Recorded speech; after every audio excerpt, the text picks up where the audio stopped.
Hello everyone, welcome back to my channel. तो आज मैं जा रही हूँ एक ढाबा में, वो है श्री राम ढाबा।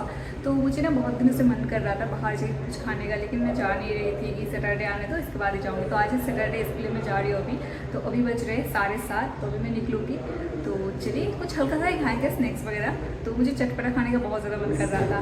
तो अभी मैं रेडी तो हो चुकी हूँ, तो चलिए अभी निकलते हैं, फिर वहाँ पर जाके मिलते हैं। फिर हम पहुंच गए थे श्री राम ढाबा में, और श्री राम ढाबा के साइड में दूसरा एक ढाबा है जिसका नाम है द फॉरेस्टा ढाबा। और इस पर मैं पहले भी एक बार आ चुकी हूँ, लेकिन श्री राम ढाबा में आज मैं पहली बार जा रही हूँ। तो मैं पहले भी एक बार आई थी श्री राम ढाबा में, लेकिन मेरा किस्मत ही ख़राब था, जिसकी वजह से मुझे यहाँ पे सीट नहीं मिली थी। इसकी वजह से मुझे जाना पड़ा था साइड वाले ढाबे में, द फॉरेस्टा ढाबा में। तो इस बार मैं आई हूँ और मुझे सीट भी मिल गई, लेकिन जो एंट्री के साथ ही नीचे एक फ्लोर बना हुआ है, वहाँ पे हमें सीट नहीं मिला था। तो हम ऊपर चले आए थे, तो ऊपर आने के बाद हमें सीट मिल गई थी। फिर टेबल मिलने के बाद हम बैठने के बाद ही सबसे पहले देखने लगे क्या खाना है आज। तो हमें तो स्नैक्स वगैरह खाना था, तो इसकी वजह से मैं देख रही थी चाय वगैरह और साथ में कुछ स्नैक्स। तो पराठा तो लेना ही लेना है, तो फिर हमने एक आलू पराठा ऑर्डर किया था, आलू प्याज पराठा, और साथ में था लस्सी, और एक था चाय, और साथ में थे मिक्स पकोड़े। तो ऑर्डर देने के बाद फिर हम वेट कर रहे थे हमारे ऑर्डर। हम जब आए थे ना, तो ये एरिया लगभग खाली ही था, 2-3 टेबल बुक था बस। लेकिन आने के बाद धीरे धीरे पूरा ये एरिया भी फुल हो चुका है, और इसके ऑपोजिट साइड में और एक एरिया वो भी पूरा फुल हो चुका है। मतलब 8:30 बजे के बाद, 9 बजे के बाद तो यहाँ पे सीट मिलना मुश्किल ही नहीं, नामुमकिन है, मुझे ऐसा लगता है। फिर फाइनली हमारा लस्सी भी आ चुका था। तो सबसे पहले हमने लस्सी ट्राई कर। लस्सी तो बहुत ही ज़्यादा बढ़िया था। मतलब मैंने तो ये भी सोच लिया कि अगले 3-4 दिन में मैं फिर से जाऊँगी इस लस्सी के लिए बस। और फिर हमारा तंदूरी बड़ा सा पराठा भी आ चुका था, जो खाने में बहुत ही ज़्यादा टेस्टी था। और इसके साथ आया था वाइट मक्खन और रेड चटनी और एक ग्रीन चटनी। जो ग्रीन चटनी बहुत ही ज़्यादा टेस्टी था, मुझे तो ग्रीन चटनी बहुत ज़्यादा अच्छा लगा। गुड़गांव में रहते हुए आपको बेस्ट पराठे अगर खाने हैं तो आपको श्री राम ढाबा में ही जाना है, क्योंकि मैंने इतने दिनों तक सुना था कि श्री राम ढाबा में सबसे अच्छे पराठे मिलते हैं, लेकिन मैंने ट्राई नहीं किया था कभी।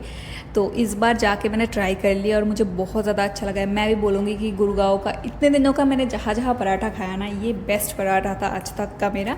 और पराठा इतना अच्छा था कि मैं पराठे की फ़ोटो लेना भी भूल गई थी। फिर पराठे को एंजॉय करते करते यहाँ पे हमारा पकौड़े भी आ चुका था, और पकौड़े के साथ साथ चाय भी आ चुका था। और मुझे ना पकौड़े इतना ज़्यादा अच्छा लगा नहीं, मैं ऑनेस्ट रिव्यू दूँगी। क्यों पकौड़े में मुझे कुछ खास लगा नहीं, क्योंकि मतलब बॉयल आलू को बस बेसन का लेप लगा के फ्राई कर दिया गया था। प्याज के भी सेम ही थे और मिर्ची के भी सेम ही थे। लेकिन मिर्ची के पकौड़े मैंने आज पहली बार ट्राई किया था। पहले मुझे बहुत ज़्यादा तीखा लग गया था, इसलिए मैं लस्सी पी रही थी, और इसके बाद मैं धीरे धीरे खा रही थी, तो मुझे अच्छा ही लगा था। लेकिन मैं अगर चारों चीज़ों को कंपेयर करूँ ना, सबसे ज़्यादा बेस्ट मुझे लगा लस्सी। सेकंड में रखूँगी पराठे को, थर्ड में रखूँगी चाय को, फोर्थ में रखूँगी पकौड़े को। मैं अगर नेक्स्ट टाइम जाऊँगी ना, पराठे और फिर लस्सी के लिए जाऊँगी, बाकी और कुछ नहीं। आप लोगों में से कौन कौन इस श्री राम ढाबा में जाके आ चुके हो, मुझे कमेंट में ज़रूर बताना। अगर नहीं गए हो तो पराठे और लस्सी के लिए तो जा ही सकते हो। और मेरी तरह आप लोगों में से कौन कौन है चाय लवर, जो इतनी गर्मी में भी चाय पीते हो, मुझे कमेंट में ज़रूर बताना। फिर हमारा यहाँ पे बिल भी आ चुका था, और बिल भी बहुत कम ही आया था, 420 रुपये बस।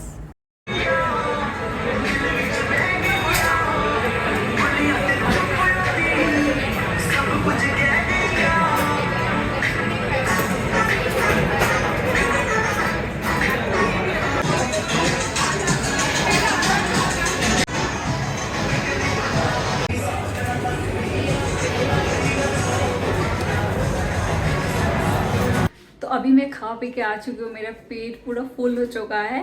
तो अभी मुझे लग रहा है कि डिनर करने की भी ज़रूरत नहीं पड़ेगी।